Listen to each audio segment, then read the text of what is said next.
macaafa Saamu'eel isa lammaffaa boqonnaa 22 ilaa kasira nan dubbisa lakkoofsa tokkorraa Daawit yeroo Waaqayyoo harka diinota isaa hundumaa harka Saa'olis isa oolchetti sagalee kanatti fufee jiru Waaqayyoon hin galateeffate inni Waaqayyo kattaako masaraako oolshaakotis Waaqayyo da'oo dhagaa isa ani kooluu itti galudha inni gaachana koo isa akka gaanfa fayyinaa koo fi faccisu inni iddoo dhokannaa koo isa oolchedhaadha inni anaaf iddoo kooluu itti galaniidha yaa fayyisaa koo ati namoota humnaan namarratti kaan ana oolchite ameen ilaalasin sagalee kanaaf mata duree qabadhee ba'e akkas jira jabaattee dhaabbachuu keetiin Waaqayyo boqonnaa haaraa fuula keetti qopheesseera jabaattee dhaabbachuu keetiin Waaqayyo boqonnaa haaraa fuula keetti maal godheera qopheesseera mee akkas jira ofuma keessa eeggatanii jabaadhee dhaabbachuu kootiin jedha Waaqayyo boqonnaa haaraa fuula keetti qopheesseera fuula keetti boqonnaa haaraa qophaa'eera sagalee isaatuun ta'in boqonnaa haaraa sareen gaddaatuun ta'in boqonnaa haaraa sittimuu karaa mindaa keetuun ta'in karaa daldala keetuun ta'in karaa qonna keetuun ta'in karaa maatii keetuun ta'in Waaqayyo boqonnaa haaraa qopheesseera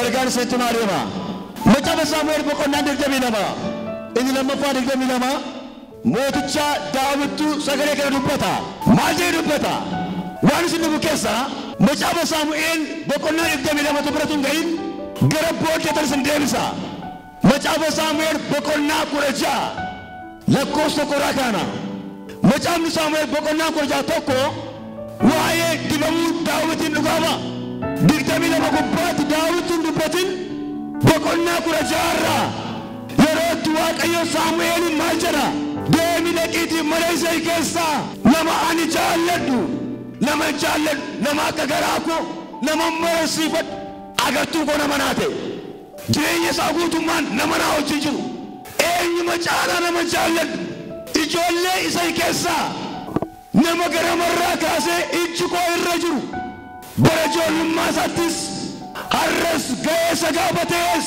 nama naa wajjin walii galee jiraatu jireenya isaan amantii isaan kaayyoo isaan nama naa wajjin walii galee jiraatu maatii isaa keessaa waan argadheef maqaan isaa Daawit nama jedhamu biyya Beetleheemiin deemiiti waamii naa dibi nama kana biraa dhimma qaba nama kana wajjin hojiin qaba nama kana wajjin sagantaa bal'aan qaba nama kana wajjin karaa dheeraan qaba nama kana wajjin daangaan diiguun qaba Yesuus Kiristoos jabaattee dhaabbachuu keetiin amanamtee dhaabbachuu keetiin si wajjin hojii bal'aa hojii dheeraa sagantaa haaraa qaba Yesuus kana kana ilaakere waaqayyooti dhaqiitti mee eenani agootu eenani aasaa fuudhi dhaqii maal godhi yeroo nuufee maatii ta'u yeroo nuufee nyaachuuf qophaa'u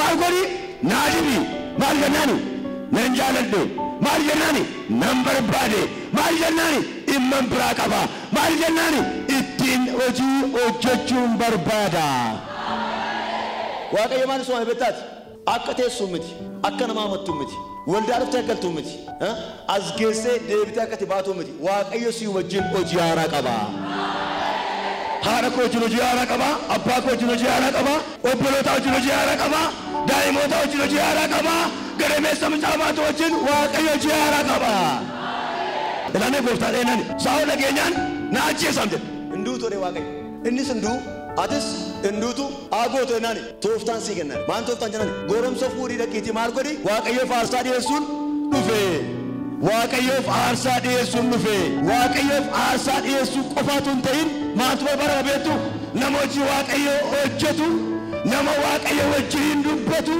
nama Waaqayyo harka isaa mirgaa godhatee fuudhee fuudhee adeemutu qophaa'ee jira waan ta'eef akka Saa'ol sochoomneef akka Saa'ol simballeesneef akka Saa'ol waan biraasatti yaadneef maal jedhe aarsaa dhiyeessuun dhufe jedhe aarsaa dhiyeessuun dhufe jedhe dubbiin garuu aarsaa dhiyeessuu duwwaatu hin ta'in maal ta'uudha kan dibamutu jira kan dibamutu jira kan harki Waaqayyoo barbaadutu jira kan Yesuus jaallatee addaan babalatu jira kan yaada Waaqayyoo galmaan ga'utu jira kan karaa Waaqayyoo adeemutu jira as keessa namni akkasii yoo jiraate kanaa booddee Waaqayyo si mul'isa kanaa booddee Waaqayyo sitti dubbata kanaa booddee Waaqayyo si wajjin deema har'aa kaaftee ituu ijji nama argu si wajjin hojii haaraan baha.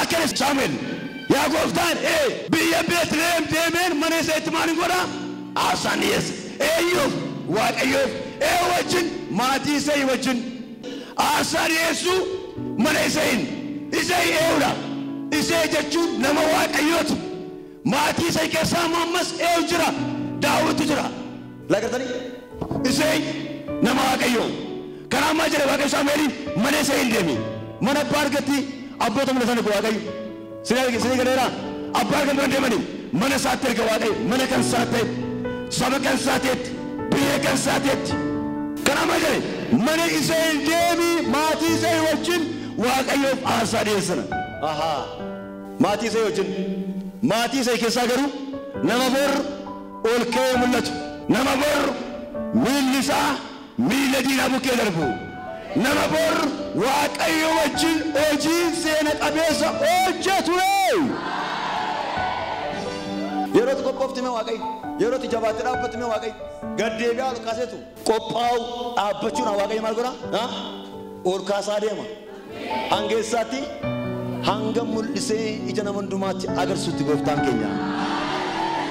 Gabarii Saamu'eel maal godhe beektu erga qalee jedhee booddee kenne isa jedhe maatii gaddumaa wajjin hawaamee sassaabii gara maatii kanaatti maaddichi maaddii namni Waaqayyo Elsaa'i raajii beekamaan irra jirudha maaddii abbaan agarra taa'amati maaddii namni Waaqayyo irra jiru dhimmi Waaqayyo dhimma foon nyaachuu aarsaa dhiyeessuu miti dhimma nama isa barbaaduti dhiyeesseedhe maal godhan sassaabii dhiyeesseedhe hundumtuu hin taane hin dhufe gooftaadhe yaada kee raawwadhu eeyyee garuu meenaan innoos hin jiru jedhe eessara naani bakkee jedhe isai jedhe abeet isai kanuma ijoollee kee bakkeetti namni hin jiru jedhe tokkumma jirti kaa waa hin baastu cinu horii eegdeeni waa min barbaadama maannaani isuma barbaadame Abnaadaaf lagartanii Abnaadaaf Eliyaadaaf warra kafanu jiru akkana Waaqayyo ishee ma barbaada dhuftu waami dafii ariifadhuute namatti na arginaa waami ariifadhu qottu jedhee itti dubbadhaa maannaani mul'achuu kee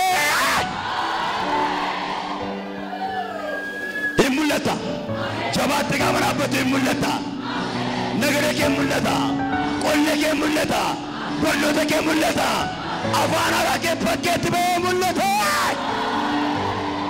akkana yaa gooftaa koo ta'e ol ka'ee isee abeetinani maal waa'ee baafti isheen ijoollee xinnoodhaan jedhe dhiisi waame callume dhibaama jedhe hin tuffatanii waame inni yoo dhufe malee maaddii kanarraa buddeen hin cabu jedhe buddeen hin cabu hangafoonni kun oddana jiru lakki dhiise rakkoon qabu ataani dhiise nani inni dhufu hamma inni dhufutti nam tokko yoo maaddii kanarraa maal gochuu danda'u nyaachuu hin danda'u abbaan immaa bakkee jira abbaan immaa as keessa jira har'a maqaa Yesuusiini abbaan immaas keessa jira maqaa Yesuusiini abbaan immaas keessa jira maqaa Yesuusiini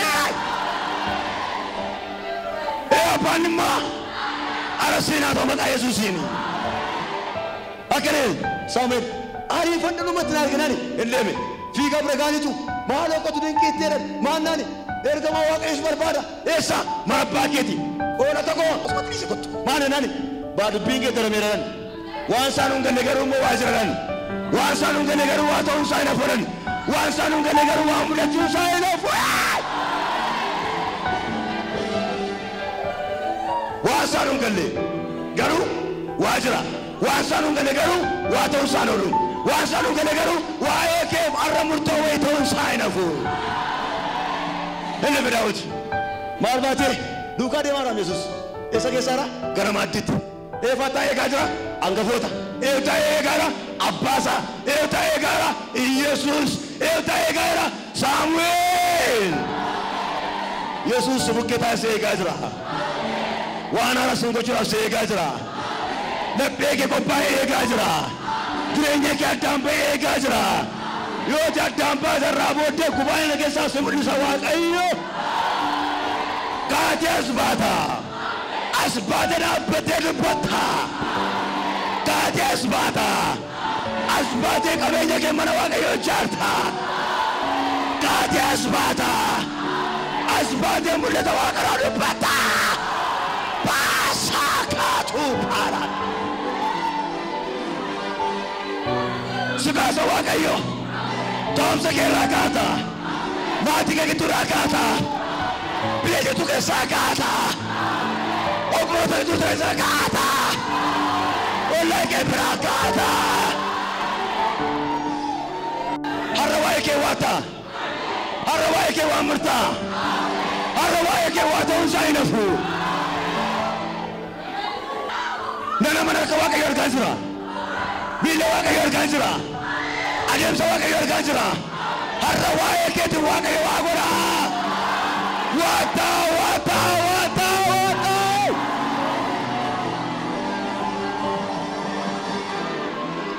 Iyyati yeroo sadii mee har'a waa'ee koo waata waata waata.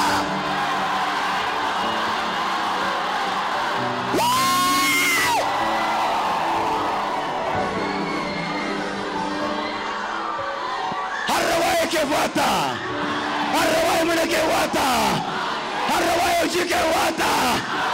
Har'a waa'ee gaa'ela kee waata. Har'a waa'ee daa'ima kee waata.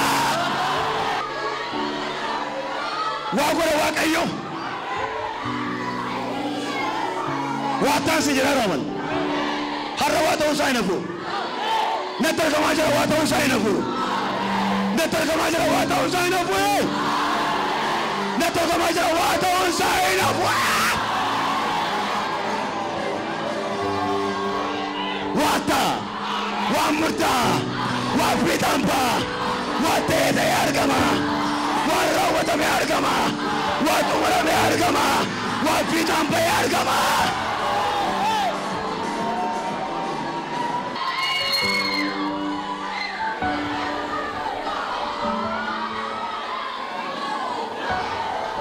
Wow.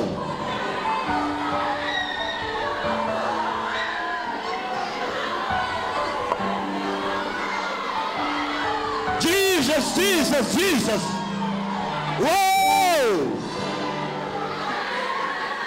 Abet, abet, abet, abet, abet, gooftaa Yesus.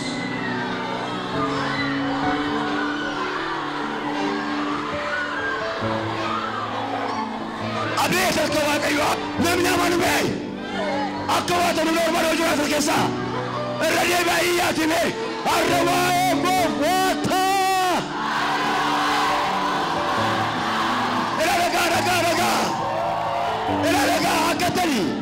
Akatani, asari, akatani, arraba gobi, waan murtaa.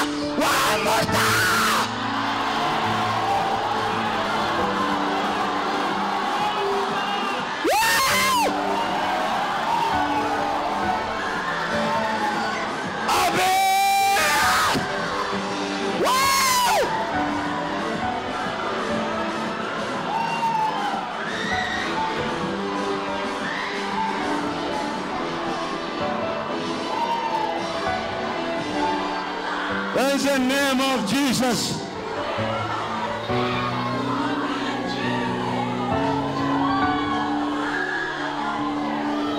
Maqaa Yesus Kiristoosin waatu murtaa.